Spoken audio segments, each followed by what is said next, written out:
DB. Yes, sir. We were talking about some surprises, some guys that surprised you the most. You gave me Ramir Stewart. He just kind of came out of nowhere. Nobody talks about him much. That's And the coach, accurate. it just kind of flashed. Um, I don't know. Yeah, I just there were some things that he's a very willing tackler. Okay, So I like I that. like that. Yeah, guys like to stick their nose in there a little bit. Yep, Um, that's a good term. so kind of related-ish question there. Who has been exactly who you thought they were? To the good or to the bad? Either way. Um, Let's give one of each. no. Either way. Either way. Okay. Why would I do that? Well, I don't know. Got to give it a shot. Jeez. Exactly who I thought. Like you came in with a preconceived notion about someone, Uh, justified or not, and they've been right exactly where you expected them to be. Jalen Lloyd. Okay, I know that one's to the good. It doesn't. It is.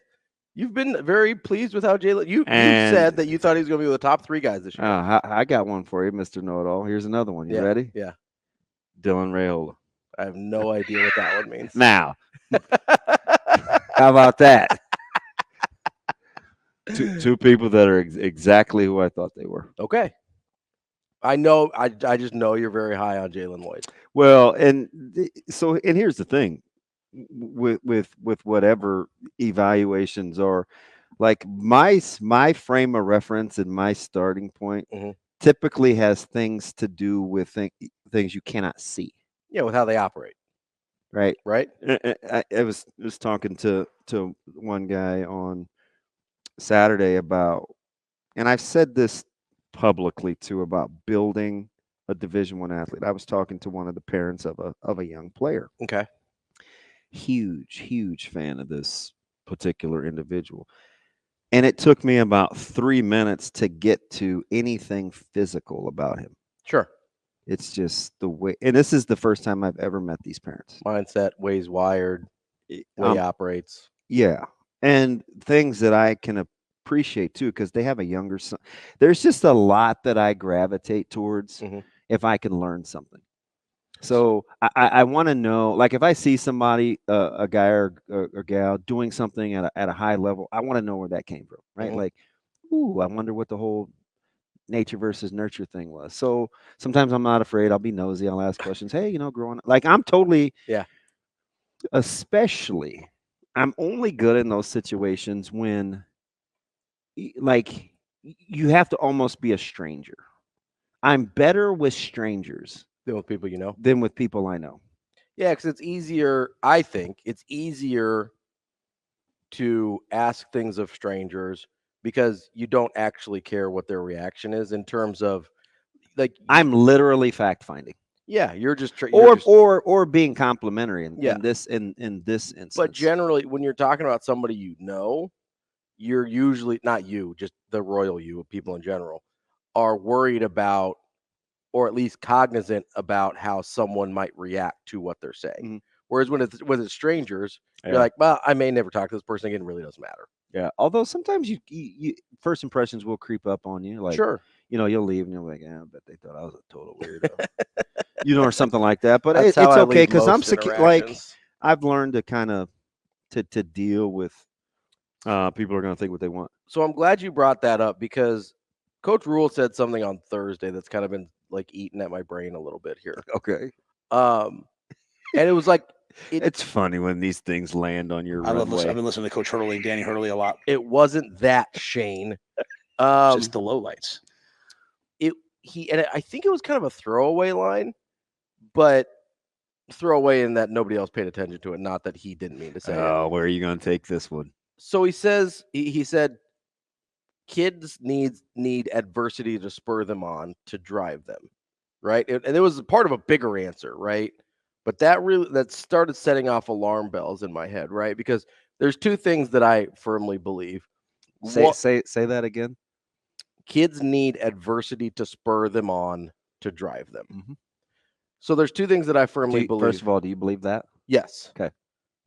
But there are. I'm gonna get to this. I do think there are guardrails that kind of need. Like I think structured adversity or like monitored adversity is generally the best. But so the reason one of the reasons that's kind of set off alarm bells in my head is because there's a thing that I say sometimes when I meet adults that I don't think function at a real high level, and it's kind of a messed up thing to say, but I go, that person didn't have enough trauma when they were a kid. So, but my equivalent, Mm-hmm. they weren't touched enough as a child. Yeah, like I like you didn't get enough discipline.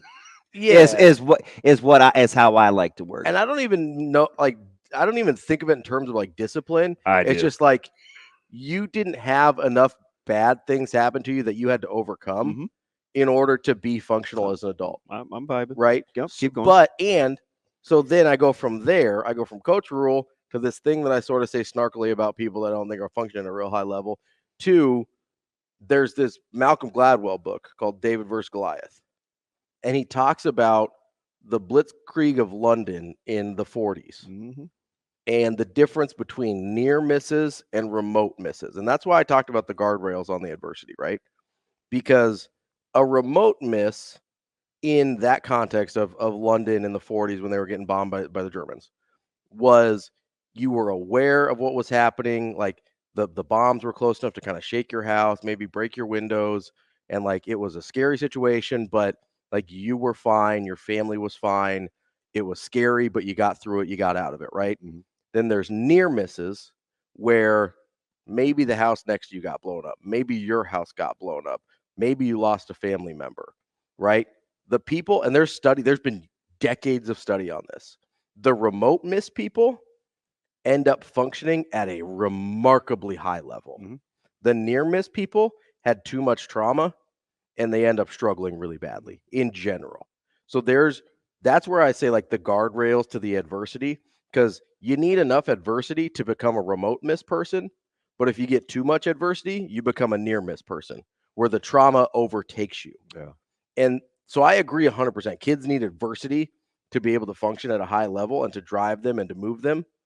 But there is a breaking point, right? Not to go another Malcolm Gladwell, but there's a tipping point, right?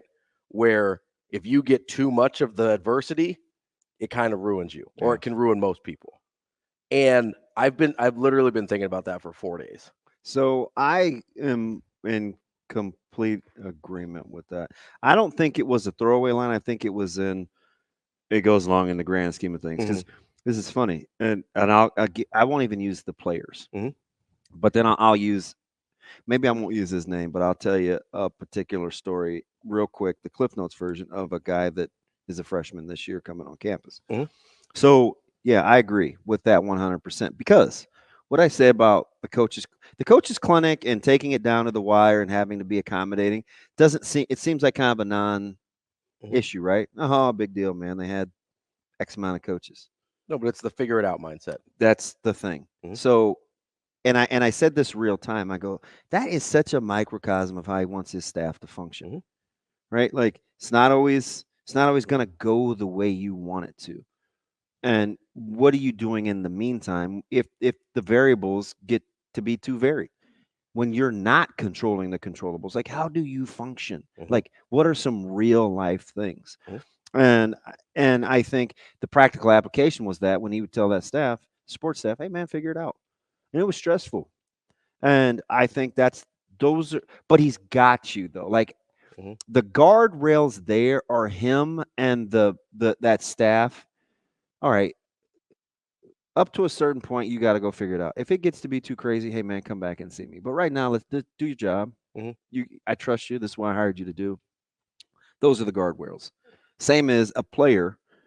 A player may, a player may not want to show up for practice early in the morning. Hey, I had study table this. I had to do this. I was up late. Hey, all that's cool.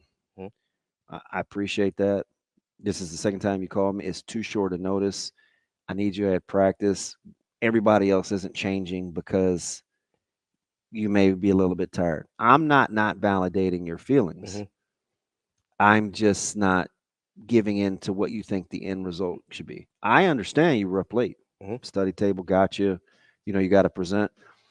show up to practice anyway. Yeah. Everybody else is counting on you. And guess what? The next time you go through this and you get through it, and we'll talk at 11 today after practice is over, you'll know that you're better for coming to practice. Because you know you can do it. And now that you can do it, you can repeat that, even though it's kind of the remote thing. You're fine. You're a little shaken up by it. You're a little overwhelmed by it. But the guard you're actually fine. What's our culture? This is me supporting you, giving you words of affirmation, and I've dangled the carrot because if you come out of the back end, you won't mind the darkness in the meantime. And you'll be better for it in the long run. Sam McEwen coming up next.